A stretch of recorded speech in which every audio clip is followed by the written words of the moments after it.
So this is going to explain the positive and negative space projects, and then it's also going to give you instructions on what you're going to be doing today and tomorrow.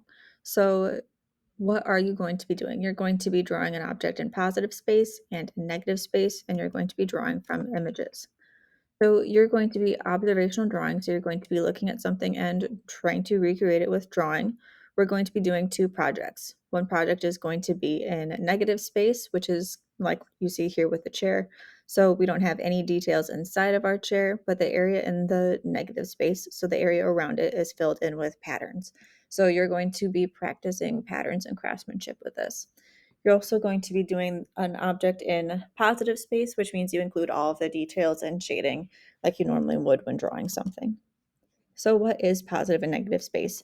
And we've talked a little bit about this before, but positive space is any area that an object takes up. So the area with the chairs is the positive space, while the negative space is the area around it. First things, what you're going to be doing is you're going to be filling out a positive and negative space worksheet. You're going to be shading in, practicing showing me positive space by shading in the object that you see on the worksheet in full detail. You're going to be doing this in 2B pencil. And then the second section is going to be doing that same object except in negative space. So you aren't going to have any details of the actual object itself, but the negative space, so the area around your object, is going to be filled in using colored pencil. After you're done with that, you're going to be practicing some patterns. So what is a pattern? Pattern is a repetition or alteration of one or more components of a visual unit. That is the very technical definition of a pattern. It can create a sense of order and can help you create an effective composition.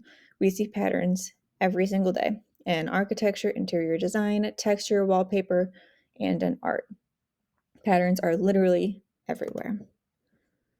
These are some shapes that you can use to create patterns. Patterns are a variety of shapes and lines arranged with one another, so you can use geometric shapes, organic shapes, or any type of line. What you're going to be doing, this will probably be tomorrow, but you're going to be practicing patterns with a challenge. So you're going to be filling an entire page with as many different patterns as you can think of, and you must have one pattern per line. So break up your page into how many ever sections, and just line by line have many different types of patterns. The students who fill up the page with the most and neatest patterns win a prize. So you're going to figure out how you can arrange shapes or lines to create a unique pattern or interesting patterns. Interesting patterns have a wide variety of sizes, line lengths throughout their composition, and you can also be using different colors and colored pencils. So this can be blended or blocked in to create an interesting pattern. No simple or boring patterns. Don't just do lines or polka dots. Alter it in some way. So I'm going to give you more explanation on the videos in future, but for today, do the positive and negative space worksheet that I talked about, and then tomorrow, or when you're done with that, you're going to be doing the pattern practice challenge.